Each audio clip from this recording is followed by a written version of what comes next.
Buenas a todos y todas, soy Jonathan Zúñiga y hoy vamos con el séptimo capítulo, el séptimo episodio de Espadas y Arados y el Reino Suevo de la Gallaecia. Y en esta ocasión, como dejamos de preludio en el anterior capítulo que nos dejó ahí pues bastantes premisas de lo que íbamos a hablar hoy, hablaremos del reinado de Remismundo.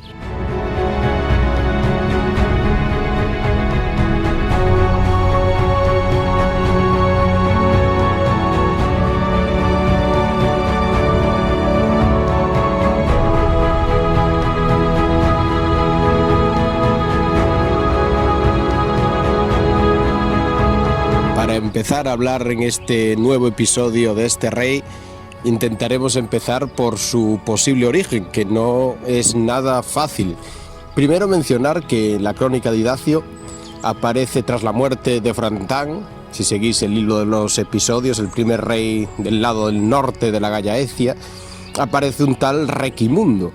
Y es la única vez que aparece realmente en la crónica. Por después, en el año 461, aparece ya directamente Remismundo y a partir de ahí siempre será nombrado como rey del norte Remismundo. ¿Esto qué nos quiere decir? Para mí, de la forma de interpretarlo personalmente, amigos y amigas, y de forma personal, que es la misma persona. Es decir, que tal vez Idacio tuvo una confusión en la crónica y que Requimundo y Remismundo, que se parecen como veis muchísimo en el nombre,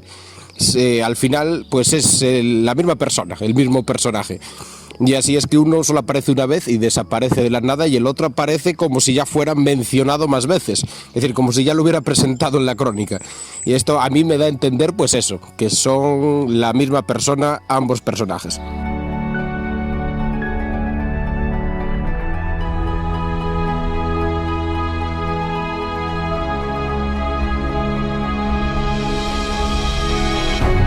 Después también es interesante tratar el tema de dónde viene, de qué estirpe y linaje proviene, porque tampoco aparece en ninguna crónica. Bueno, sí, aparece en un siglo después, en la de Isidoro de Sevilla, que menciona que es hijo de Maldras. De esto también hemos hablado en el anterior capítulo, tocado algo, y esto parece incoherente porque Maldras era su rival en el reino del sur de la Gallaecia, es decir, que sería su contrincante, por así decirlo, y que este fuera su hijo no tiene mucho sentido. Yo creo que Isidoro de Sevilla, un siglo después, debió confundir sobre las crónicas que él se basó para escribir la suya, y personalmente creo que carece de sentido. Hay también autores que dicen, pero no sabemos de dónde proviene la información, que podría ser, yo creo que es más como teoría, un descendiente del primer linaje de la Gallaecia de los suevos, es decir, de Hermerico, y lo sitúan como posible hijo de Requiario o familiar directo de este. Sinceramente tampoco tenemos crónicas que lo corroboren, pero otra pequeña versión que yo creo que es más interesante es que fuera hijo de de Frantán, es decir, el primer rey que hubo en el norte, que solo estuvo un año y que pone que murió sin saber de qué murió realmente, posiblemente moriría de viejo, que ya fuera una persona entrada en edad, y su hijo, que pudiera ser Remismundo, heredara directamente ese trono. Yo creo que este puede ser la versión más interesante y tal vez más realista, si no es que ya venía de otro linaje que no es mencionado aquí. Pero como relación, a mí me parece que tiene un posible sentido que fuera hijo de Frantán.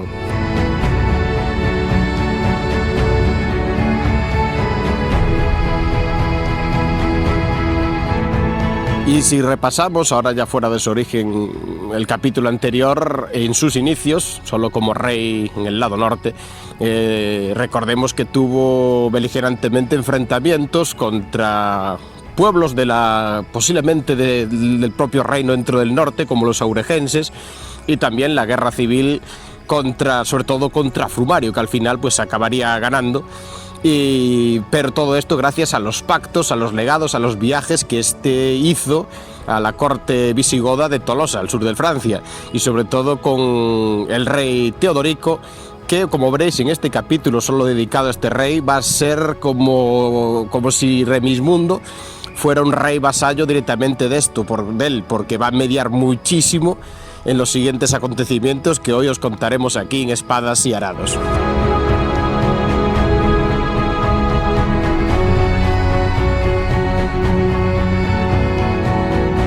Y siguiendo el hilo del capítulo anterior, en la crónica de Idacio nos dice que en el año 464 muere Frumario, su rival el rey en el sur, y Remismundo reúne a los suevos y es nombrado rey. Un dato de nuevo importante, nos quiere decir que de nuevo los suevos, sobre todo la aristocracia alta seguramente, se reúnen y eligen un rey, en este caso bueno, Remismundo, que ya era rey en el norte, pero sigue siendo al parecer un trono, una corona electiva, es decir, y esto parece otro ejemplo. Lo primero que al parecer hace Remismundo es enviar legados a Tolosa, a Teodorico, al rey visigodo, y este, según cuenta la crónica, envía regalos para él y la esposa que tuviese. Esto es otro dato importante, porque hay versiones que dicen que Remismundo,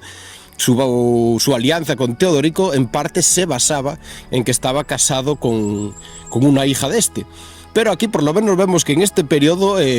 Teodorico desconoce quién es la esposa de Remismundo y aún así le envía regalos, por lo que esta fuera su hija parece difícil, ¿no? Aquí parece que seguramente estaría casado con alguien de la élite local sueva, pero no visigoda. Y decir que también, que esto lo vamos a contar al final del capítulo, que vamos a contar varios mitos de la época de Remismundo que están en la cultura tradicional, es decir, la tradición oral de aquí, que aparece en una leyenda esta supuesta primera esposa o esposa que tuvo siempre Remismundo, y que su nombre era Hildefrida. Es decir, que de este mito donde sale este nombre vamos a hablar al final del capítulo. Pues bien, tras los buenos ojos que ve Teodorico al nombramiento ya de rey de la Gallaecia suevo a Remismundo, decir que también hasta el propio Idacio lo ve con buenos ojos, pues en un primer momento menciona que Remismundo restablece la paz perturbada, es decir, que ya no lo ve tanto como un saqueador como es decir, en las anteriores crónicas de anteriores años, sino que ya lo ve como alguien que busca la paz, y parece que se refiere con la población local aristócrata. Pero ojo, que veremos que esto no va a ser siempre así. Pues en ese mismo año Remismundo al parecer entra en Conimbriga, que ya hablamos de esta antigua ciudad romana que está al lado de lo que actualmente es Coimbra, y dice que entra por engaño y despoja al noble cántabro, que era como el gobernador de Conimbriga. Decir que aún hace poco visité las ruinas de esta ciudad romana, que tiene unas murallas imponentísimas, la verdad que imponen mucho los restos que se conservan de ellas. Una ciudad que tuvo un gran esplendor, pero que en esta época su tamaño era más pequeño, tanto que parte de la ciudad romana hicieron una segunda muralla, muy poderosa, todo hay que decirlo, que pasa por parte de la ciudad. Es decir, como Conimbriga perdiera población y partieron la ciudad en dos, haciendo una nueva muralla, eso sí, una muralla poderosa, y que parte la ciudad antigua en dos. Decir que este cántabro, que posiblemente fuera eso, el gobernador de la ciudad, aún se conserva su domus, su pequeña mansión en la ciudad. Bueno, de pequeña no tiene nada, y está pegada a una de las puertas en esta muralla que se hizo posteriormente, más hacia esta época. Pone en la crónica que despoja a Cántabro y que se lleva de rehén a su mujer y a sus hijos. Esto me suena a que es un resquemor de la antigua guerra civil con Frumario. Ahora estamos en tierras más al sur, ya Conimbriga pertenecería antiguamente más a la Lusitania que a la Gallaecia, y tal vez este cántabro fuera aliado de Frumario. Y esto es, como quien dice, una pequeña venganza, un acto en ese vinculado, personalmente pienso, a ese tipo de acción. Decir que tras esto manda legados a la corte de Teodorico, que como vemos parece que tiene que explicar todo lo que hace en un inicio, y este le contesta con otros legados suevos. Cuando vienen de vuelta los legados eran suevos, y se van directamente a Conimbriga, mientras que también llaman a Remismundo, que tiene que acudir a la corte de Teodorico, es decir, tiene que acudir de nuevo a Tolosa. Si vienen legados que van directamente a Conimbriga y este tiene que acudir en persona, el rey, tras este acto a Tolosa, nos quiere decir que Teodorico está al mismo tiempo controlando las acciones que se están produciendo en el reino de forma interna. Es decir, que parece que tal vez hubiera un pacto, que es lo que habla Idacio, de la paz perturbada, que se vuelve a hacer paz, y es un pacto donde está presente, o por lo menos representado, el propio rey Teodorico para mantener la paz. Y esto parece que lo justifica, porque aparte que los legados suevos vayan directo a Conimbriga, seguramente serían para algún tipo de pacto o alguna forma de hacer las paces con el conflicto que allí se produjo.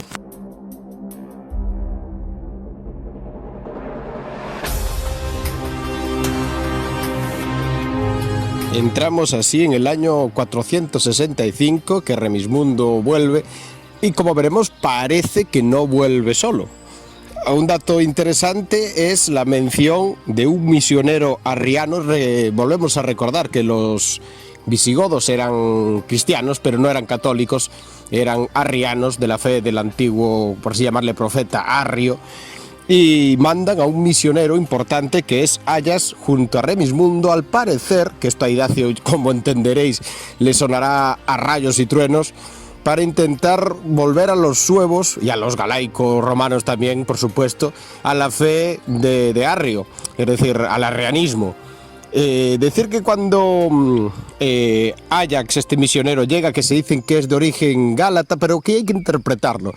Gálata, si lo mencionamos así, nos sonará a los antiguos gálatas que vivían en la zona de Turquía, que eran de origen céltico. Pero hay quien dice que eso parece difícil y que tal vez Idacio en su crónica llama Gálata a los galos, es decir, que su origen fuera en la Galia, donde ahora están asentados los visigodos. Y aquí también es posible que cuando volviera Remismundo, volviera con una nueva esposa. Es decir, aquí sí que puede ser, cuando autores mencionan que Remismundo se hace realmente hijo de armas de Teodorico cuando se casa con su hija, que si ese dato es cierto, fuera aquí, que volviera ya con una esposa arriana, hija de Teodorico, para que volver a la fe arriana al resto de suevos y galaicos romanos en el reino, porque algo que menciona bien Idacio en la crónica es que este misionero, Ayax, tenía la protección del propio rey, de Remismundo, es decir, que Remismundo le apoyaba en su cruzada por volver a los suevos arrianos.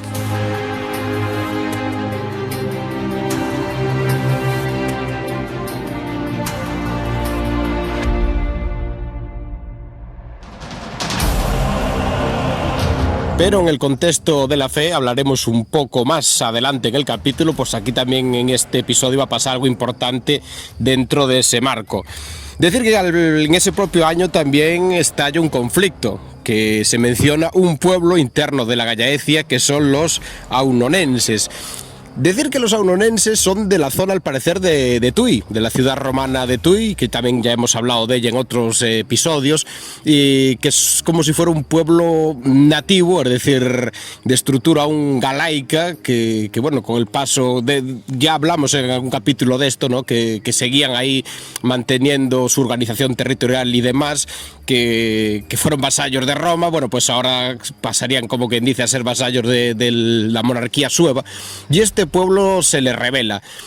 Posiblemente tuviera que ver en este conflicto el tema religioso, no lo sabemos porque coincide en el mismo año, no lo sabemos, pero lo que sí sabemos es que le dan un levantamiento bastante duro a Remismundo. ¿Por qué? Porque durante varios años, que vamos a ir mencionando, este pueblo, esta plebe, como llama Idacio, se le revuelve, se le levanta y crea conflicto constantemente. En este caso debería también haber seguramente algún aristócrata importante, porque vuelven a intervenir los legados visigodos mandados de Tolosa, aunque ahora pone que Remismundo al parecer debió cambiar de idea, parece que ya empieza a cansarse de que se metan tanto en su reino, pues este dice que los menosprecia y los despacha de vuelta a Tolosa. En cuanto a los aunonenses, decir que en las tierras de Tui posiblemente abarcara la zona personalmente creo, del Valle del Tea, las zonas montañosas de la provincia de Pontevedra como Montes do Suído y todas esas zonas de ahí, por lo que sí, tendrían una parte tal vez más fácil de combatir, que es la zona más del valle y demás, las tierras del Miño también. Pero ya en las zonas montañosas, ahí creo que sería el punto clave de lo por qué este pueblo aguanta tanto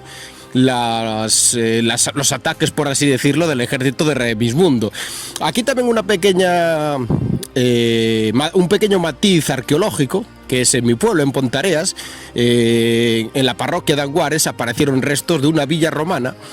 que al parecer fue totalmente destruida y quemada, por eso por el carbono 14 le hicieron la datación, y que data de esta época, del siglo V, cuando esta fue destruida y quemada. Sabiendo que está en las tierras de Tui, es posible que esa villa, el aristócrata que viviría ahí, que esa villa romana, que aún perduraría, porque la villa perduró hasta ese tiempo, fuera un desenlace de este conflicto, es decir, que le fuera quemada y destruida su villa en este conflicto o este levantamiento. Con uno de esos legados también llega, al parecer, uno con nombre propio de la corte de Tolosa, que es el legado Sala, que intenta hacer paz, pero como vemos, Remismundo en este momento parece querer desvincularse un poco de Teodorico.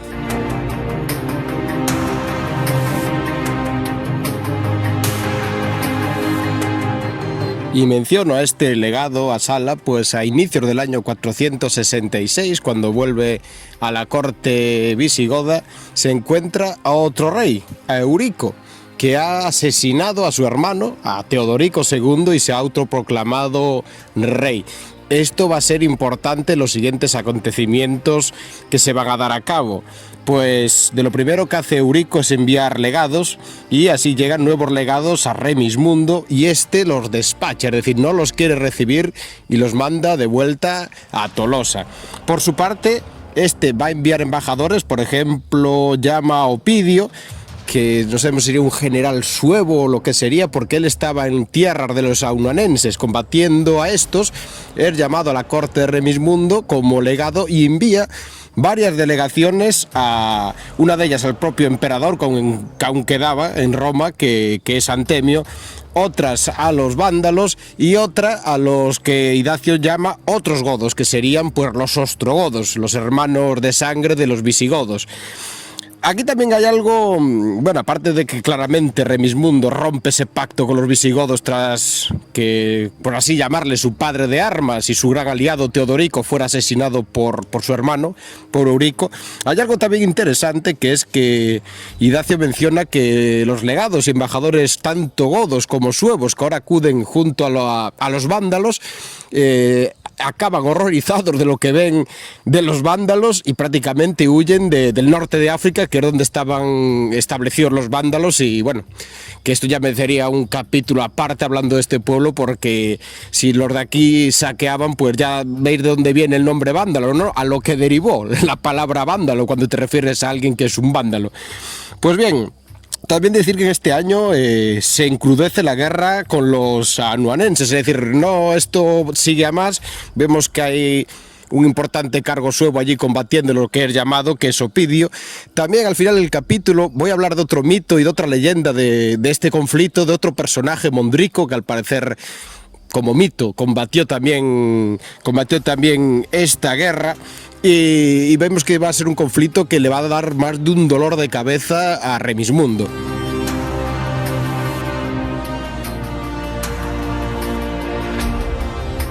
Y vemos claramente que Remismundo ahora busca nuevas alianzas, pero al mismo tiempo va a romper pactos y va a intentar expandirse. Es decir, sus pactos al parecer eran con Teodorico, no con su hermano, que es el nuevo rey. Y como protesto, por ejemplo, ahora ya a inicios del 467, al parecer sorprende y asalta Conimbriga y es saqueada de forma brutal. Este dato nos dice que anteriormente sí entrara en Conimbriga, capturara a su gobernador, el rico cántabro, una persona rica y influente, aparte de gobernador, pero no llegar a saquear la ciudad en sí. Se llegara al pacto con Teodorico, pero ahora ese Teodorico no está, esos pactos no existen, y de esta manera ahora sí asalta Conímbriga, la cual es totalmente saqueada y, según Idacio, se destruyen casas, se destruye parte de las murallas y sus habitantes son tomados como prisioneros y otros huyen de la ciudad. Posiblemente estos habitantes, como dato interesante, que huyen de Conímbriga y dice que se disuelven por sus tierras de Conímbriga, son los que fundan realmente Aeminium, que ya existía como asentamiento y ahora pues va a coger a partir de esta época más auge, que está a unos kilómetros de Conímbriga, y Aeminium será la que dará de germen a lo que hoy es en día la ciudad de Coimbra, en Portugal.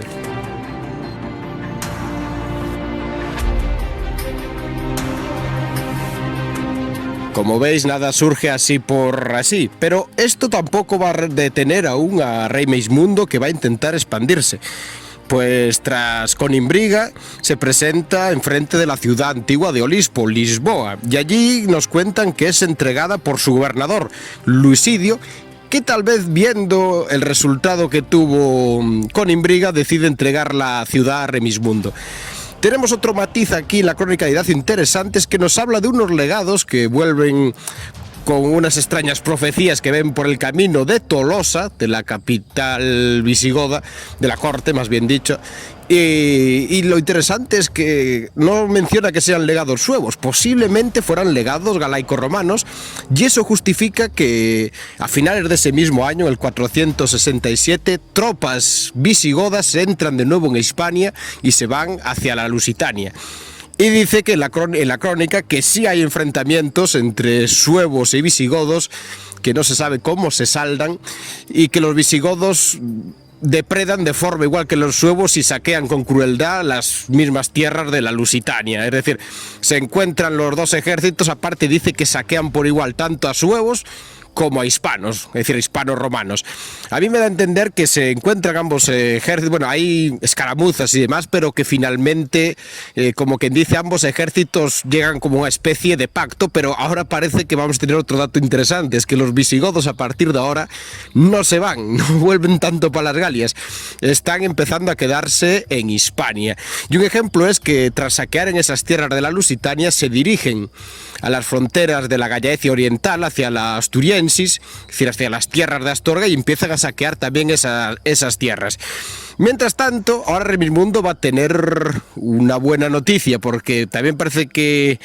hacia finales de este año consigue hacer la paz con los saunuanenses, bueno, más bien hacia principios del 468, y tras firmar la paz con este pueblo, que lleva ya, como veis, un par de años en guerra y era un conflicto pues bastante duro para él, también decide saquear, nos pone Idacio, más que saquear, expandir su reino hacia otras tierras, seguramente de la Egitania, de la Lusitania, hacia la zona de que hoy en día la antigua Egitania, que viene siendo ahora mismo en Portugal Idaña Abella, ciudad también muy interesante, un antiguo asentamiento arqueológico muy interesante de visitar. Se dice que tiene la catedral más antigua de la península, que fue sede de obispado también por este tiempo. Y también hacia la Asturiensis, es decir, también expande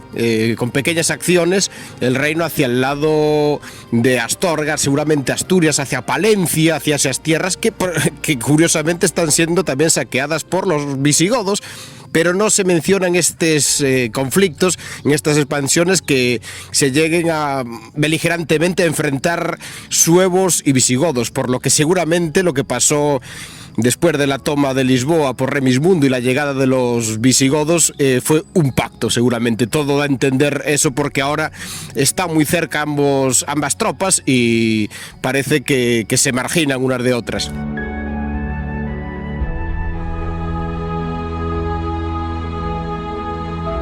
Y ahora, amigos y amigas, sí que vamos a llegar a un año clave en todo lo que os llevo contado hasta ahora.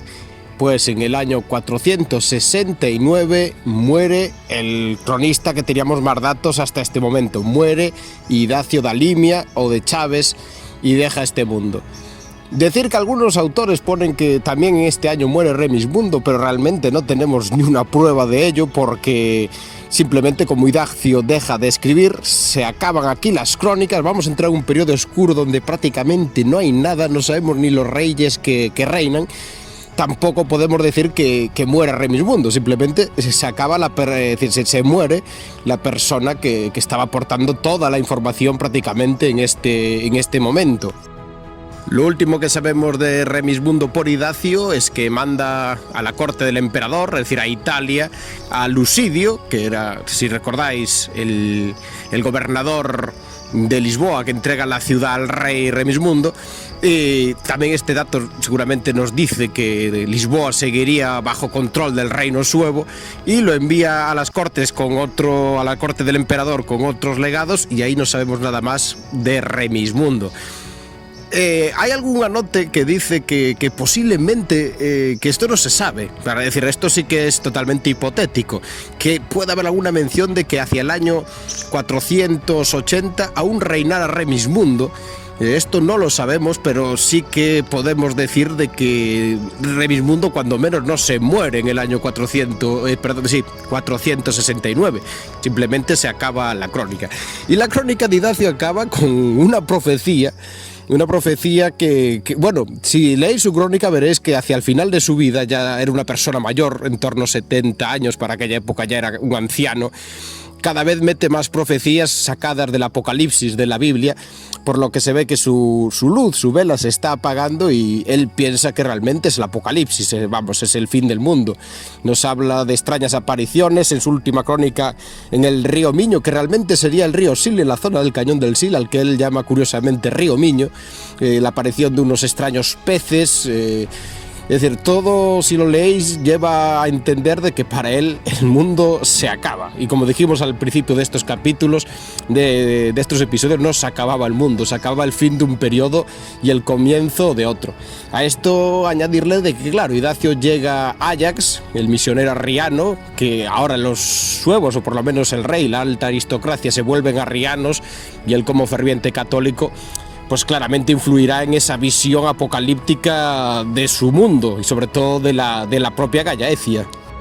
Es más, que él habla del propio Ajax como un malhechor y del arrianismo como una peste que se expande desde el país de los visigodos. Esta visión claramente nos habla de que hubo un gran conflicto, y aparte que menciona y retoca de que el rey apoyaba a este Ajax, era como decir su lugarteniente, y entonces pues vemos ya un Idacio muy anciano, muy mayor, que ya perdió toda esperanza y que ya basa parte del final de sus crónicas en profecías apocalípticas.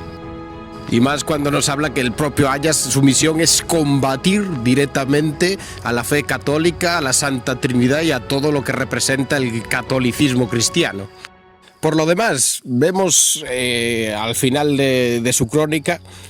un reino suevo de la Gallaecia que posiblemente se expanda desde la zona de Lisboa, Coimbra, que es donde intenta afianzar los limes, las fronteras Remismundo, hacia la antigua Gitania y Daña Bella, y que también hacia la parte norte oriental pues se intenta expandir, por lo que cuando reaparezcan de nuevo las crónicas, que son casi 100 años después fiables, hacia Palencia y esas tierras que antiguamente también se llamaban, luego se pasaba a llamar las tierras de Campos, la zona de Benavente, Palencia, los campos góticos, pero también en una crónica aparece de Idacio anteriormente como campos de la Gallaecia, es decir, que sabemos que cuando la información vuelva ya en el siglo VI, la zona de Palencia y demás pertenecían al reino suevo, es decir, que seguramente llegó a expandirse ahí y que tendría pues algún pacto por lo menos con Eurico, que ahora sí se está expandiendo hacia la península ibérica, es decir, los visigodos ya son una realidad que van a intentar establecerse en la península ibérica, aparte por la presión de otros pueblos que tienen las Galias, como los francos, y que sus limes van a andar ahí, por la zona de Tierra de Campos y hacia el sur, más o menos, hacia lo que viene siendo ya la parte lusitana de Lisboa, Coimbra, Gitania. Pues es un poco el marco que nos deja lo último que sabemos del reinado de Remismundo a ciencia cierta.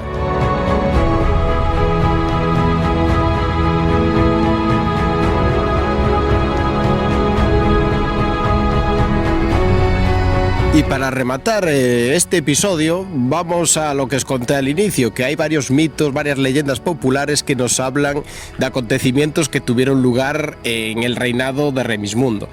Y el primero tiene como relación a su mujer, o por lo menos a lo que parecía su primera mujer, o no lo sabemos, su esposa, vamos, que es un autor gallego que recopiló al parecer este mito en el norte de Galicia, todo casi en la zona cantábrica, que este señor es Bernardo Penabade,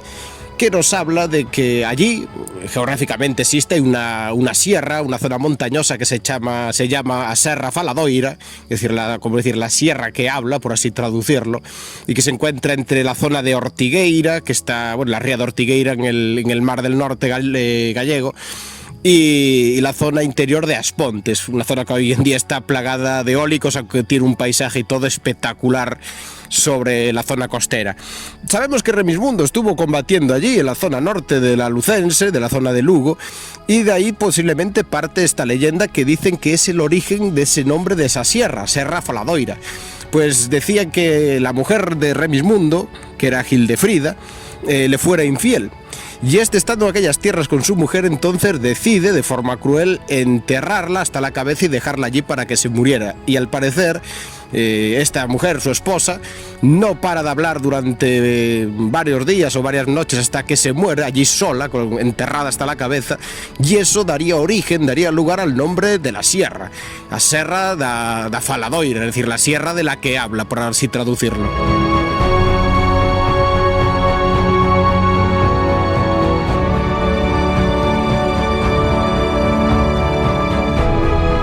No sabemos si esto es real o no, pero pobre mujer, si así fue.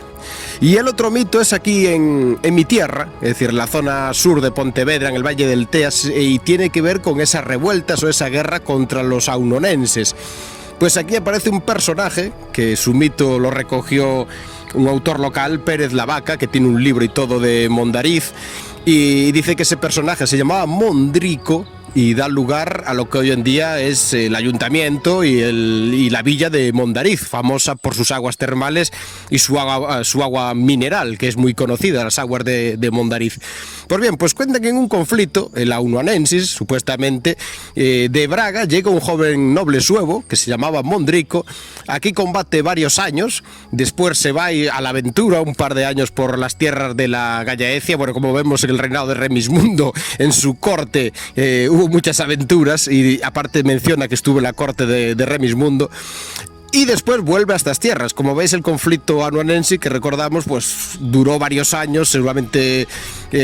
habría pactos, paz, se encrudecería la guerra por otras ocasiones. Pues bueno, vuelve aquí y tras enfrentamientos con gente, digamos, tipo aristócrata local, aparece un tal Antroñico y otros personajes que dudamos de su existencia, pero bueno, está ahí el mito.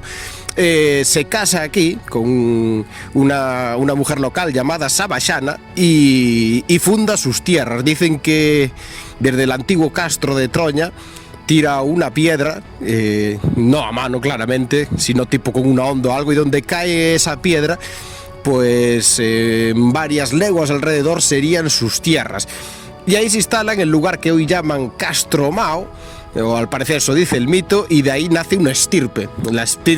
nobiliar, la estirpe de Mondrico, con sus hijos y demás, que dará al final de sus tierras el nombre de Mondrico a tierras de Mondariz, que es lo que hoy es conocida, pues, esa villa, y sobre todo por sus aguas termales. Ya hablamos de esto, que casi todos los topónimos terminados en iz o en mil, pues son de origen germánica. Un dato curioso es que de entre sus hijos, uno, al parecer, llamado Lambrico, se convirtió en un druida. Por eso que aquí se mezclan muchas épocas, muchas cronologías, pero que fue famoso por ser un gran curandero y druida. Y sin más, pues esta es la leyenda. No sabemos si este mito es real o no, pero bueno, por lo menos el nombre Mondrico y demás, posiblemente algo sucedería, que luego si es exagerado, pues de ahí parten los mitos, ¿no? Pero normalmente parten de eso, de un acontecimiento.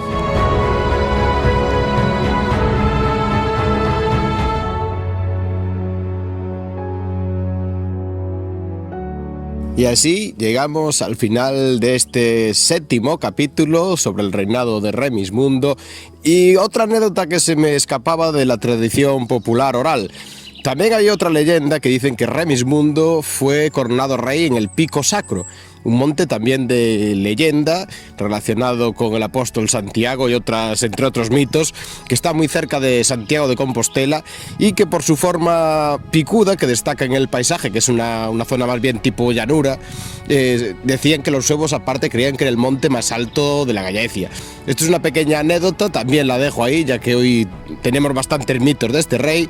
Y sin más, nos despedimos, nos vemos en el siguiente episodio de Espadas y Arados. Que tengáis un feliz día, amigos y amigas, un saudiño y a Buriño.